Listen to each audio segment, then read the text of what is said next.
Добрый день, дорогие друзья. Туксок Молдова в эфире. Ребят, сегодня вам хочу показать. Вообще, в принципе, подвеску никогда не снимаем. Сколько мы уже с данной маркой работаем, никогда не снимали подвеску. Ну, было там пару роликов, у нас выложено, может быть, где-то в соцсетях. Но это такие, как бы, колхозные какие-то варианты, которые просто вызывают смех, улыбку, юмор, ничего больше. Но, как видите, камеру я держу напротив стоек стабилизатора. Я думаю, автолюбителей, для опытных, особенно автолюбителей, это известно, что это такое. Но хотел бы на данном автомобиле просто показать, в чем здесь, то есть, почему я снимаю это видео. Казалось бы, про стойки стабилизатора. Ну, катализатором как бы и повлиял вот этот вот случай на этом автомобиле.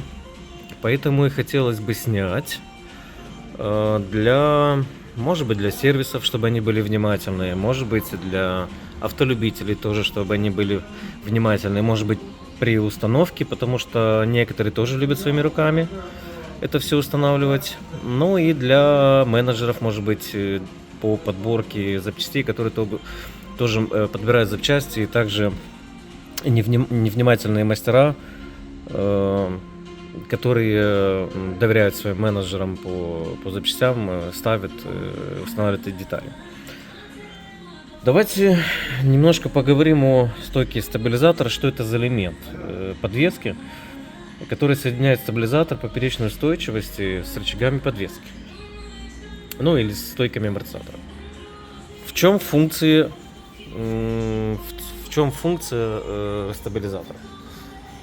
Значит, функция данных стоек стабилизатора — это лучше держать дорогу в поворотах, это равномерное распределение нагрузки от одного колеса к другому, что улучшает устойчивость. Это компенсация неровности, что помогает уменьшить раскачку на кочках и ямах. Ну и еще, может быть, парочку, которых сейчас не припомню.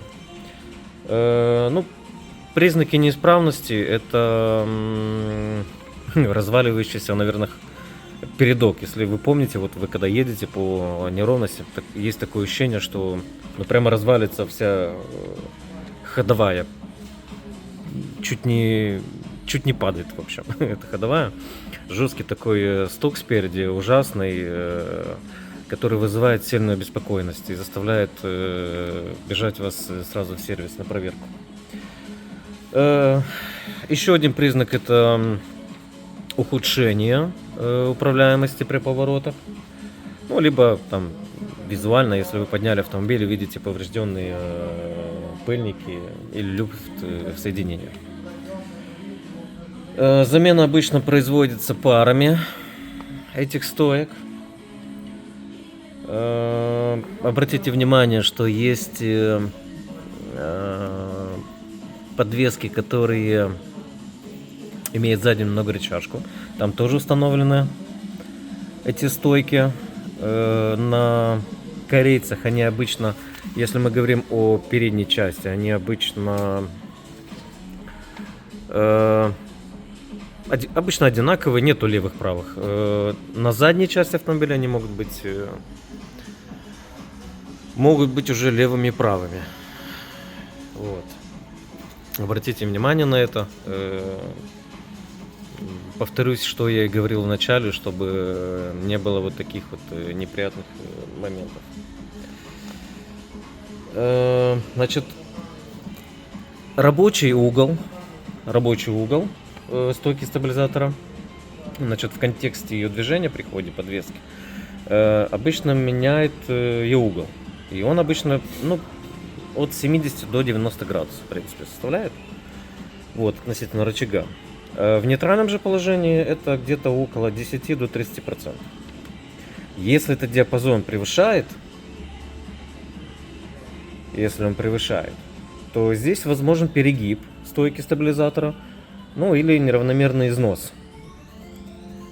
Неравномерный износ вот этих вот шарниров, что крепит нижнюю часть стабилизатора и стойку амортизатора. Что я хотел на примере данного случая, данного автомобиля рассказать и показать. По поводу, опять же, подбора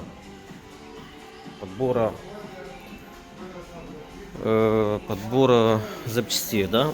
Вот посмотрите сюда. Если вы можете визуально, здесь видно, что здесь у нас нижняя часть это ровные. Они ровно, да, находятся? Посмотрим вот так. Вот. Видите? Здесь нижняя часть ровная, то есть угол ровно идет вот так вот. А здесь он, соответственно, немножко наклонен в сторону. Значит, вот это новая стойка. Это стойка, которая будет устанавливаться на данный автомобиль, нами подобранная. А это стойка стабилизатора, которая уже была установлена на этом автомобиле и была подобрана, к сожалению, неправильно. Отсюда и данный видеоролик. Что еще хочу, на что хочу еще обратить внимание? Обязательно, когда вообще устанавливается сама стойка стабилизатора, если вы можете видеть, здесь есть прорези. Эти прорези предназначаются для ключа. В эти прорези вставляется ключ. Сюда вставляется ключ. И, держа ключом, затягивается гайка. Ребят, обязательно это делаем. То есть не закручиваем, как все привыкли в сервисах, пистолетом, не держа этот шарнир, так как он внутри прокручивается и может просто произойти какое-то разрушение. Но еще одна рекомендация: обязательно, пожалуйста, пока он в новом состоянии, прокрутите его несколько раз против своей оси в разные стороны, туда-сюда, для того, чтобы та горошина смазки, которую они ставят на заводе, чтобы она равномерно тоже распределилась по всему шарниру, чтобы он у вас служил подольше.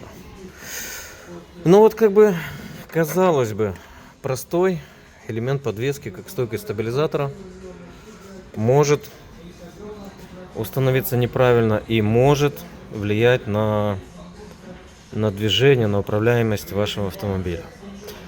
Поэтому будьте внимательны. Я надеюсь, что сегодняшний материал будет для вас полезный. И до новых встреч. Всего хорошего. С вами был Tucson Club Moldova.